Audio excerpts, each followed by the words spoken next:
Hello दोस्तों, welcome to our channel Saurabh Singh study point. आज के लेक्चर में कंप्लीट करेंगे फिजिक्स सेकेंड का चैप्टर 10, जिसका नाम है प्रकाश का वैद्युत प्रभाव। क्या नाम है? प्रकाश का वैद्युत प्रभाव, इफेक्ट्स ऑफ फोटो लाइट। तो यहाँ पर देखिए समझिए, बहुत इंपॉर्टेंट चैप्टर है, पढ़ लीजिएगा, 5 नंबर पक्के कर सकते हैं यहाँ से। तो यहाँ से देखिए प्रकाश का वैद्युत प्रभाव। तो प्रकाश का वैद्युत प्रभाव क्या होता है? प्रकाश किरणों की वह घटना जिसके कारण किसी पृष्ठ से या किसी पृष्ठ पर पड़ने के पश्चात उस पृष्ठ से इलेक्ट्रॉन उत्सर्जित होने लगे, तो प्रकाश की इस घटना को प्रकाश वैद्युत प्रभाव कहते हैं। क्या होता है प्रकाश वैद्युत प्रभाव? प्रकाश किरणों की वह घटना जिसके कारण किसी पृष्ठ पर पड़ने के पश्चात उस पृष्ठ से इलेक्ट्रॉन उत्सर्जित होने लगी, तो प्रकाश की इस घटना को प्रकाश का वैद्युत प्रभाव कहते हैं। तो समझ में आ गया होगा गाइस। तो नेक्स्ट देखिए देहली आवृत्ति, नेक्स्ट हेडिंग है इस चैप्टर की। नेक्स्ट देखिए देहली आवृत्ति। तो देहली आवृत्ति क्या होती है? प्रकाश की वह न्यूनतम आवृत्ति जो किसी धातु के पृष्ठ से इलेक्ट्रॉन उत्सर्जित कर सके, उसे क्या बोलते हैं? देहली आवृत्ति बोलते हैं। इसे न्यूनाट से प्रदर्शित करते हैं। तो देहली आवृत्ति क्या होता है? प्रकाश की वह न्यूनतम आवृत्ति जो किसी पृष्ठ पर पड़ने के पश्चात उस पृष्ठ से क्या करे? इलेक्ट्रॉन उत्सर्जित कर सके, उसे देहली आवृत्ति कहते हैं और इसे न्यूनाट से प्रदर्शित करते हैं। इसका मात्रक की अगर बात करें तो मात्रक होगा सेकेंड इनवर्स या फिर हर्ट्ज भी कह सकते हैं। इसकी विमा क्या होगी? T-1। तो आइए देखते हैं नेक्स्ट हेडिंग क्या है, देहली तरंग दैर्घ्य। देखिए देहली तरंग दैर्घ्य, प्रकाश की वह अधिकतम तरंग दैर्घ्य। देहली आवृत्ति में क्या बोला था कि प्रकाश की वह न्यूनतम आवृत्ति, और इसमें क्या है? देहली तरंग दैर्घ्य में प्रकाश की वह अधिकतम तरंग दैर्घ्य जो धातु के पृष्ठ से इलेक्ट्रॉन उत्सर्जित कर सके, उसे देहली तरंग दैर्घ्य कहते हैं। इसे लैम्ब्डा से प्रदर्शित करते हैं। यहाँ से देखिए nu naught is equal to C upon lambda not.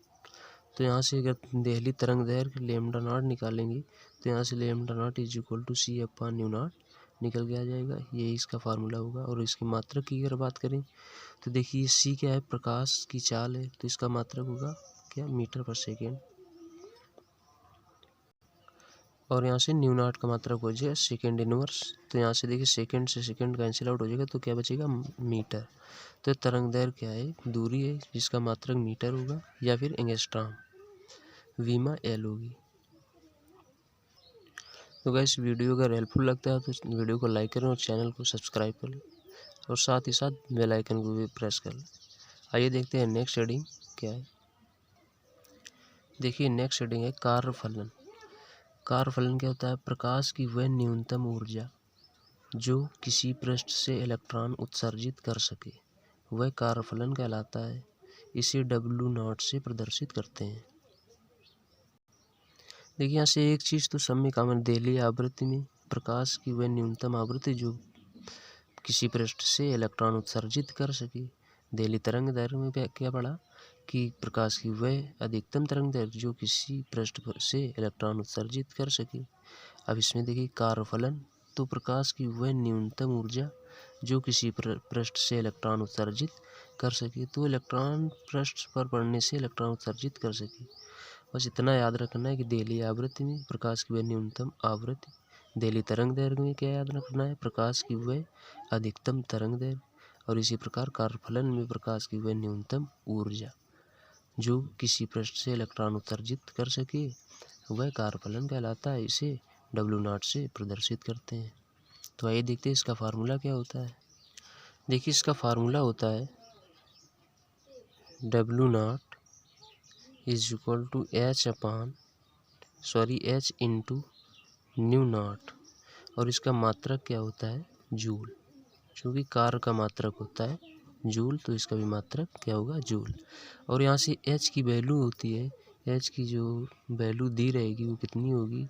6.64 into 10⁻⁻34 34। और इसका मात्रक H का मात्रक क्या होगा? यहाँ से जूल सेकेंड।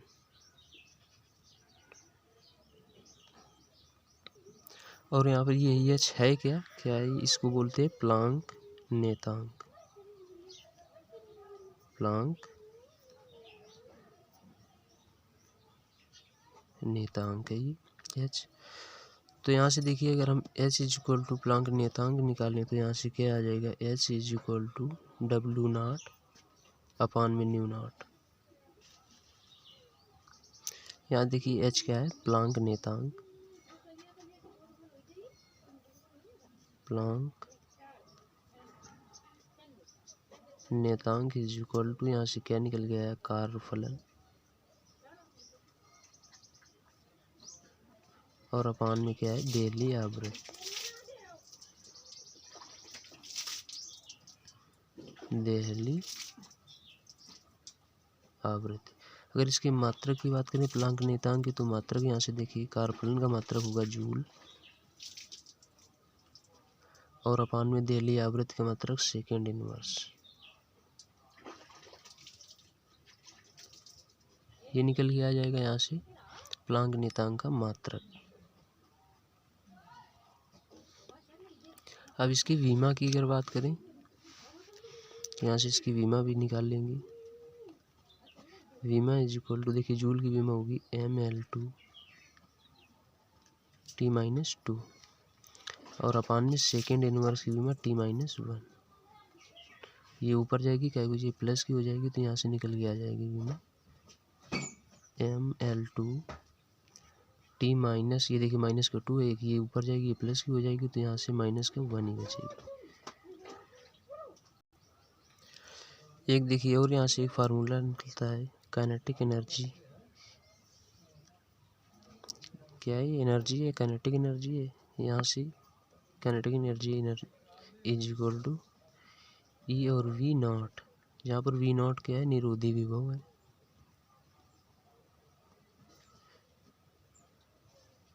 निरोधी विभव ये क्या है, यहाँ पर ई के गतिज ऊर्जा।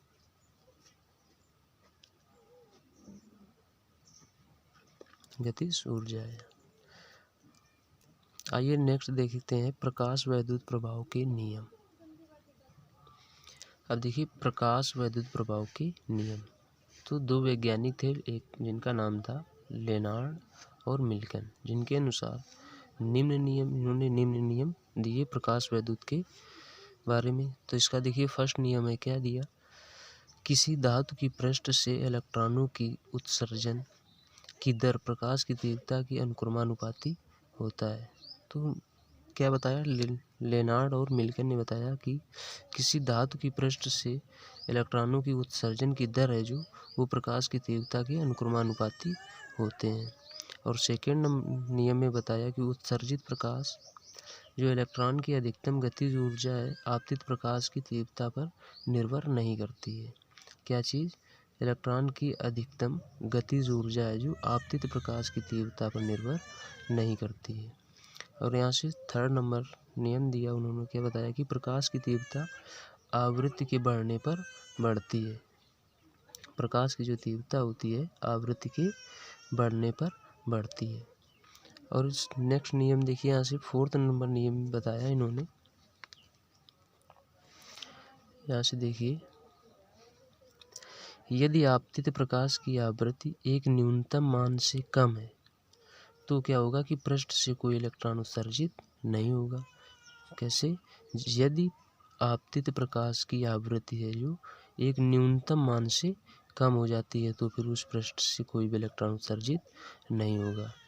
नंबर 5 नंबर नियम देखिए, तो यहाँ से इन्होंने बताया कि धातु के पृष्ठ पर प्रकाश के पड़ने और उस पृष्ठ से इलेक्ट्रॉन निकलने या उत्सर्जित होने में कोई समयांतराल नहीं लगता है, मतलब कोई समय नहीं लगता। जैसे ही मतलब धातु के पृष्ठ पर प्रकाश पड़ेगा वैसे ही उस पृष्ठ से इलेक्ट्रॉन निकलने लगेंगे, उत्सर्जित होने लगेंगे, उसमें कोई समय अंतराल नहीं लगेगा, मतलब कोई टाइम वेस्ट नहीं होगा। जैसे ही किसी धातु के पृष्ठ पर प्रकाश की किरणें पड़ेंगी वैसे ही उससे इलेक्ट्रॉन उत्सर्जित होने लगेंगे। अब देखिए आइंस्टीन का प्रकाश वैद्युत समीकरण। प्रकाश वैद्युत समीकरण बहुत ही इम्पोर्टेंट है। यहाँ से लिख सकते हैं MI यानी मेन इम्पोर्टेंट मतलब आइंस्टीन का प्रकाश वैद्युत समीकरण। सन 1905 ईस्वी में आइंस्टीन ने प्लांक क्वांटम सिद्धांत पर प्रकाश वैद्युत प्रभाव की व्याख्या की और उन्होंने बताया कि प्रकाश छोटे छोटे पैकेटों व बंडलों के रूप में प्राप्त होता है, जिसकी ऊर्जा h होती है। क्या होती है? जिसकी ऊर्जा h होती है, जहाँ h प्लांक नियतांक और न्यू प्रकाश की आवृत्ति है। इस फोटॉन की संपूर्ण ऊर्जा का कुछ भाग इलेक्ट्रॉन को गति प्रदान करने में और शेष भाग कार्यफलन में परिवर्तित हो जाता है। ये आइंस्टीन का प्रकाश वैद्युत समीकरण है। उसमें आइंस्टीन ने बताया प्लांक क्वांटम के सिद्धांत पर। क्या बताया कि प्लांक क्वांटम सिद्धांत पर बताया कि प्रकाश वैद्युत प्रभाव की व्याख्या जो की गई है वो उन्होंने बताया कि प्रकाश जो होता है छोटे छोटे पैकेटों व बंडलों के रूप में प्राप्त होता है, जिसकी ऊर्जा क्या होती है? h होती है, जहाँ h प्लांक नियतांक है और न्यू प्रकाश की आवृत्ति है। इस फोटॉन की संपूर्ण ऊर्जा जो होती है, संपूर्ण ऊर्जा वो क्या करता है? संपूर्ण ऊर्जा क्या होती है? h होती है, का कुछ भाग इलेक्ट्रॉन को गति प्रदान करने में और शेष भाग कार्यफलन में परिवर्तित हो जाता है। यहाँ से लिख सकते हैं आप, अतः देखिए इस फोटॉन की संपूर्ण ऊर्जा क्या होती है? h। तो किसमें कन्वर्ट होती है? कुछ भाग इलेक्ट्रॉन को गति प्रदान करने में और शेष भाग कार्यफलन में परिवर्तित हो जाता है। तो यहाँ से लिखेंगे अतः, देखिए यहाँ से लिख सकते हैं तब h is equal to E यानी गतिज ऊर्जा प्लस कार्यफलन में परिवर्तित होता है। यही तो निकल के आ जाएगा यहाँ से। अब देखिए यहाँ से अगर हम गतिज ऊर्जा निकालें तो क्या निकल के आ जाएगा? E इज इक्वल टू, ये यहीं पर रुका रहेगा तो यहाँ पर क्या बचेगा? h माइनस का, ये देखिए इधर प्लस का उधर जाएगा, क्या हो जाएगा? माइनस का, तो यानी कि W0 इतना निकल के आ जाएगा। यहाँ से इसको समीकरण फर्स्ट मान लेंगे। अब यहाँ से लिखेंगे यदि कार्यफलन W0 का मान क्या हो? एक न्यूनतम मान से कम हो। क्या? एक न्यूनतम मान से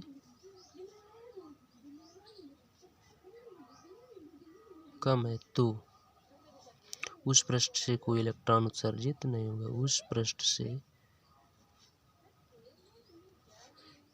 से कोई इलेक्ट्रॉन उत्सर्जित नहीं होगा।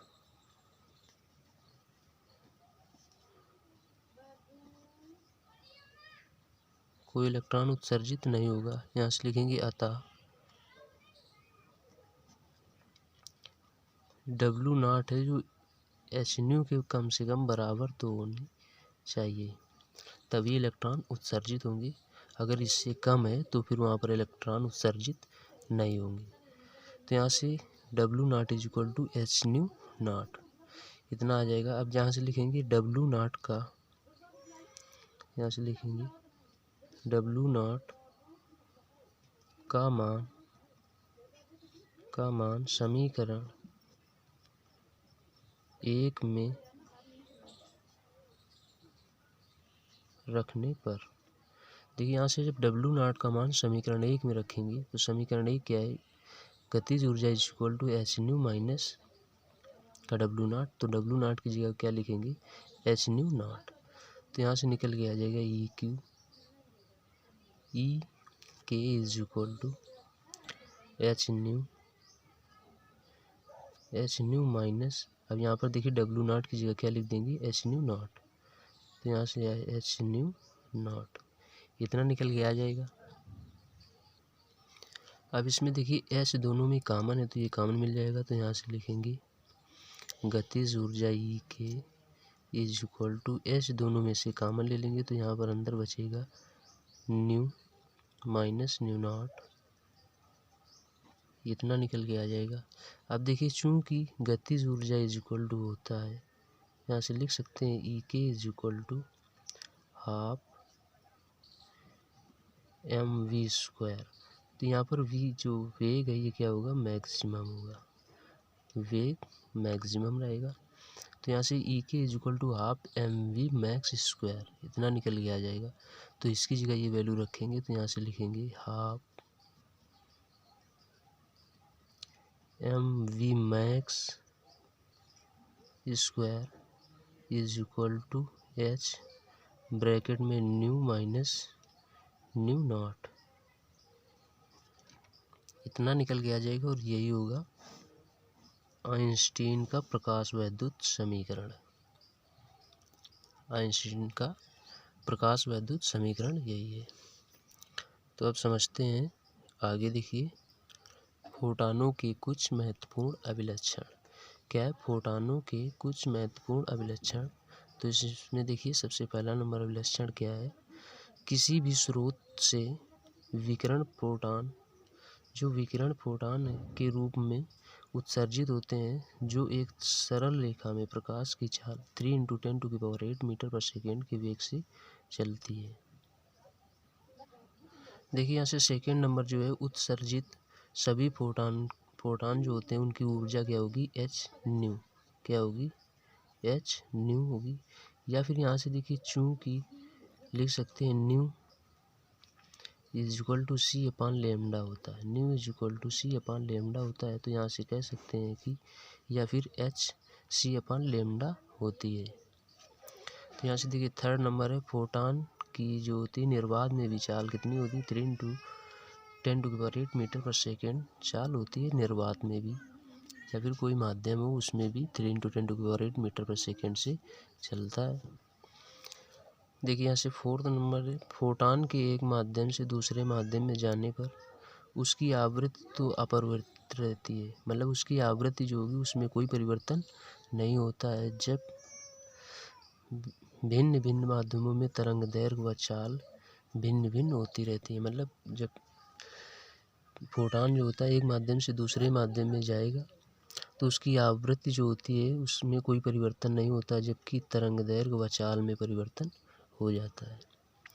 देखिए फिफ्थ नंबर नियम में क्या बताया कि फिफ्थ जो है इसका फोटॉन के अभिलक्षण वो क्या है, यदि किसी पृष्ठ से n फोटॉन उत्सर्जित हो रहे हैं तो उसकी संपूर्ण ऊर्जा NH न्यू होगी, क्या होगी, NH न्यू। यदि किसी पृष्ठ से n फोटॉनों की उत्सर्जित हो रहे हैं तो यहाँ पर NH न्यू हो जाएगा, जहाँ n फोटॉनों की संख्या होगी। देखिए लास्ट इसका अभिलक्षण क्या है, फोटॉन का विराम द्रव्यमान m0 शून्य होगा। इसको देखिए प्रूव करके दिखाएंगे भी, फोटॉन का विराम द्रव्यमान जो होगा क्या होगा, वो शून्य होगा। तो आइए इसको देखिए प्रूव कर लेते थोड़ा। यहाँ से देखिए फोटॉन का विराम द्रव्यमान जो होता है क्या होता है, शून्य होता है। तो इसको प्रूव कर लेते हैं। देखिए गतिज द्रव्यमान और विराम द्रव्यमान में संबंध क्या होता है, सबसे पहले ये लिखेंगे यहाँ पर, गतिज द्रव्यमान व विराम द्रव्यमान में संबंध। तो गतिज द्रव्यमान व विराम द्रव्यमान में संबंध जो होता है, गतिज द्रव्यमान होता है m is equal to m0, यही होता है विराम द्रव्यमान, अपान में होता है √1 माइनस c² अपान v², c² अपान v²। c क्या है, प्रकाश की चाल है, और v गतिज द्रव्यमान का वेग है। तो यदि यहाँ पर हम गतिज द्रव्यमान का वेग प्रकाश के इक्वल यानी c इक्वल टू वी कर दें, c इक्वल टू वी मान लें, गतिज द्रव्यमान का जो वेग है वो प्रकाश के वेग के बराबर है। तो यहाँ पर क्या हो जाएगा, इसकी जगह पर v रख दें, तो यहाँ पर v² अपन v², तो इससे कैंसिल आउट हो जाएगा, यहाँ पर क्या आ जाएगा 1। यहाँ से लिख सकते हैं m is equal to m0 upon में √1 minus v² upon we square, ये इससे कैंसिल आउट हो जाएगा तो यहाँ से निकल के आ जाएगा एम नॉट अपान में 1 माइनस 1। तो 1 माइनस 1 यानी 0 हो जाएगा, तो अपान में 0 तो यहाँ से निकल के आ जाएगा m is equal to M nought upon 0। क्या निकलेगा? m is equal to M nought upon में 0।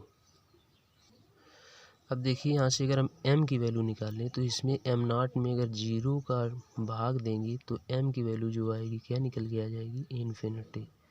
क्योंकि जब किसी संख्या में 0 का भाग देते हैं तो क्या आ जाता है? इन्फिनिटी आ जाता है।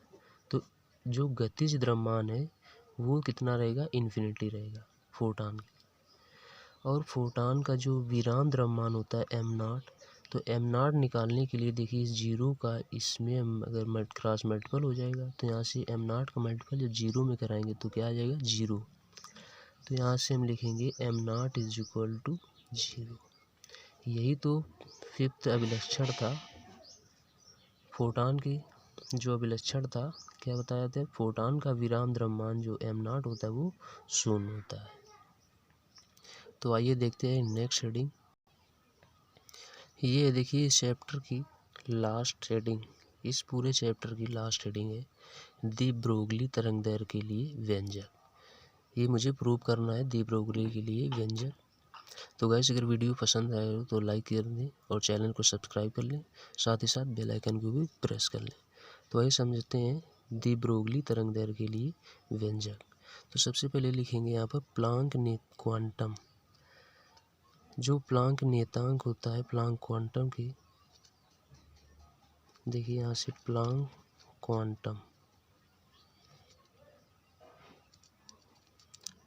क्वांटम जो है वो E is equal to H nu होता है। क्या बताया कि E is equal to H nu होता है।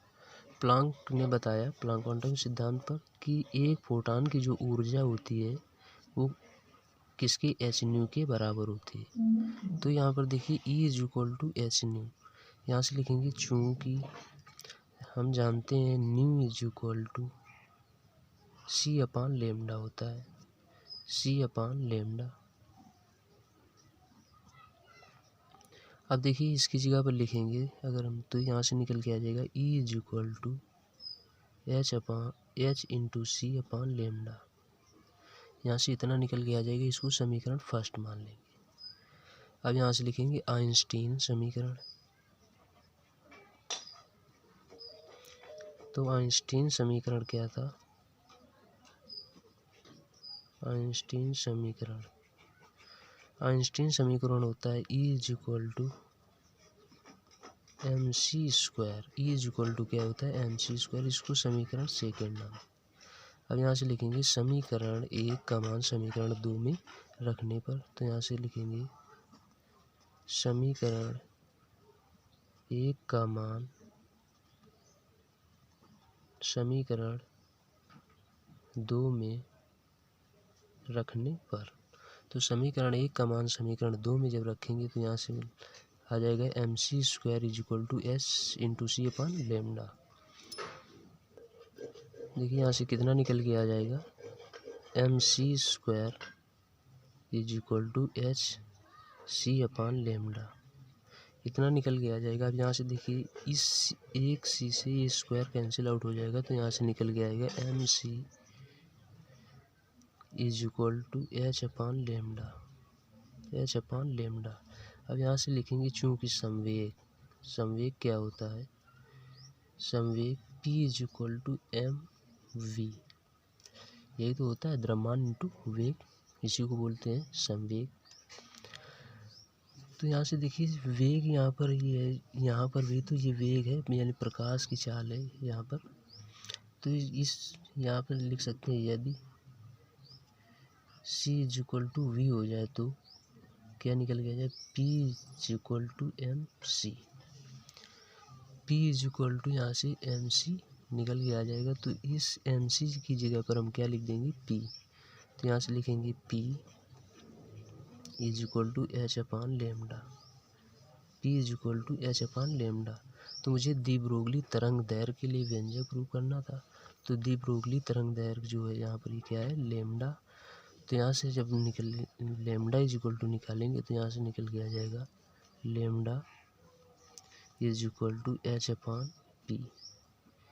एच अपॉन पी यही है दी ब्रोगली तरंग दैर्घ्य के लिए व्यंजक। Lambda is equal to H upon P, जहाँ पर पी क्या है संवेग, लेमडा दी ब्रोगली तरंग दैर्घ्य और एच क्या है प्लांक नियतांक है, जिसकी वैल्यू एच की वैल्यू बताएं कितनी होती है। एच की वैल्यू 6.64 इंटू 10⁻34। और इसके मात्रक की अगर हम बात करें तो मात्रक क्या होगा इसका, जूल सेकेंड।